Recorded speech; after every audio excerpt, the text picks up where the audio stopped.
MWENGI MUTUSE has come up with the erroneous claims that it is former DP Rigathi Gachagua who is planning and orchestrating, or rather executing, the ongoing abductions that has seen numerous young people disappear from their families. Here's the tape. I announced yesterday night that I will be making an earth-breaking statement today, the 30th of December, 2024, on the wave of abductions that has been bedeviling our country in the recent past.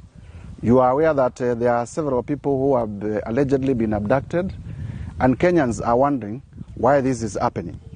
And today I am going to share the information that I have in terms of the abductions so that Kenyans may begin to process and to understand what actually may be happening. I have received very credible information that the former Deputy President, the Honorable Rigathi Gachagua, is close associates working together with people who are sympathetic to his cause in government and others who were in government before, maybe the ones who are planning the current abductions in order to show up public emotions against the government and to create decency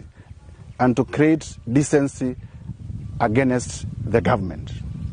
And I have decided to make this public and to challenge the Honorable Rigathi Gachagua, the former Deputy President, so that he may come out and tell Kenyans on what his role is in the current abductions, and whether, as is being alleged, he is the one organizing the abductions in order to create an image that the government is bad so that he can advance his political agenda. And therefore, I am challenging you, Honorable Rigathi Gachagua, please tell Kenyans what your role is in these abductions. Whether there are people working for you who are abducting Kenyans who are criticizing the government, so that when they are abducted, you quickly run to blame the same on the government to score political marks. Thank you. Now, there are three things to look into concerning these erroneous claims that have been tabled by MWENGI MUTUSE. Number one, the first thing is to note that it is William Samoei Arap Ruto who has sent this gentleman to go release such kind of statements.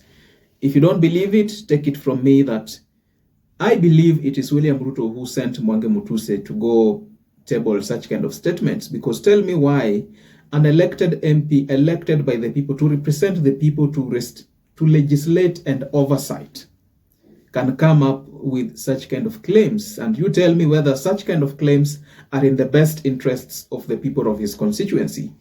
I say this because just as William Ruto sent MWENGI MUTUSE to go table that erroneous motion in Parliament, that motion that was tabled to impeach DP Rigathi Gachagua, just as William Ruto had sent him to go table that motion, the same way William Ruto has sent him again to table such claims and distract the public from the well-known idea that these abductions are being orchestrated by the executive.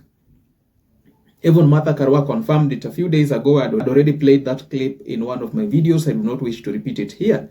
It is known. And even Raila Odinga did not say that it is Rigathi Gachagua is planning the abductions. William Ruto himself confirmed when he was in Homa Bay that tutakomesha abductions. He actually said it. In fact, he confessed it, that it is actually himself and his administration who has been orchestrating this abduction. So by saying what he said, he actually confessed it. The likes of Raila Odinga and other ODM bigwigs did not say that it was Rigathi Gachagua who is planning all this for political gain and to blame the government later on.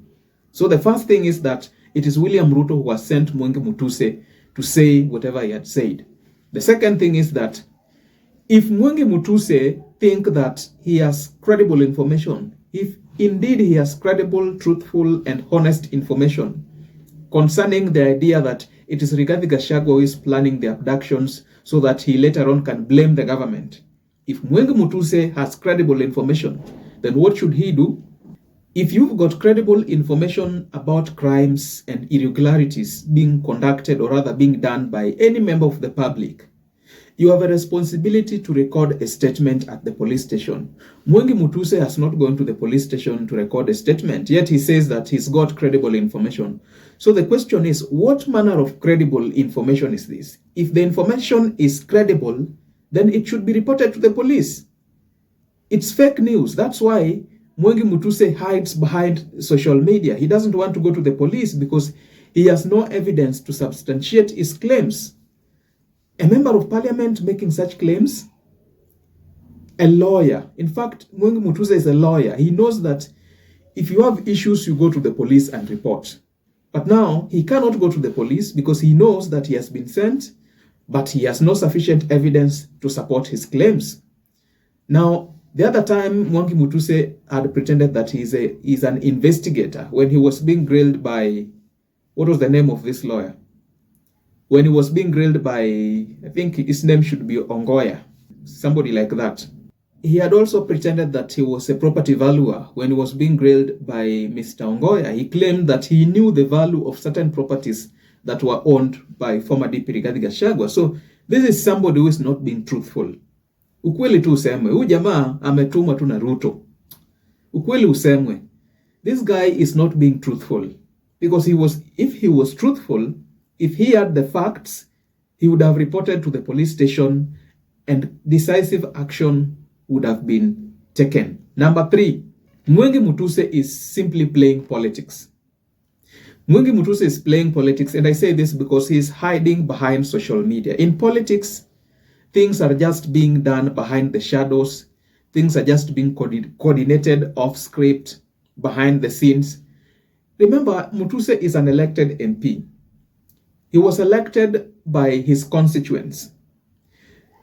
What he is doing now of tabling allegations against Rigathi Gachagua, the former DP, has nothing to do with the interests of his constituency.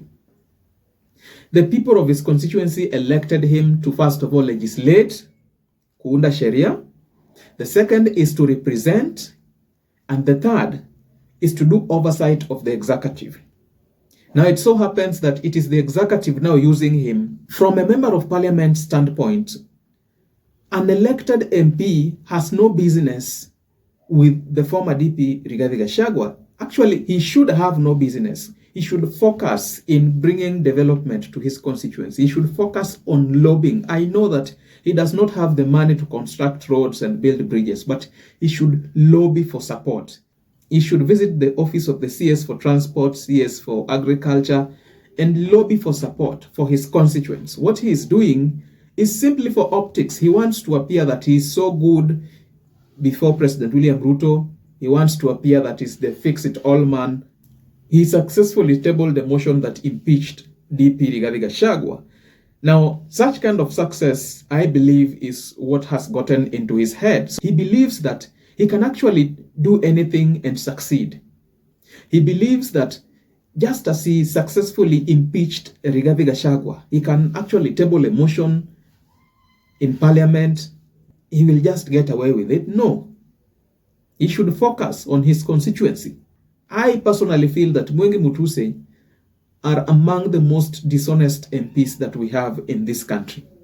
And I say this because first, he had pretended that he is a property valuer. He had pretended that he is an investigator. When he tabled that motion, he could not substantiate the claims that he had in the motion that he tabled to impeach DP Rigathi Gachagua. When grilled by Senior Counsel Ongoya, Elisha Ongoya, he had nothing to say. Again, he pretended that he was a property valuer. When asked the value of certain properties that he had alleged that Rigathi Gachagua was owning, he was simply singing Abuju Buju. In fact, here is that video for you to watch and confirm. You will get 5.2 billion. I will also be telling you what, in my view, are the values of some of the properties. Oh, what in your view are the values of some of the properties? Yes. You have graduated from a lawyer to a valuer now, isn't it?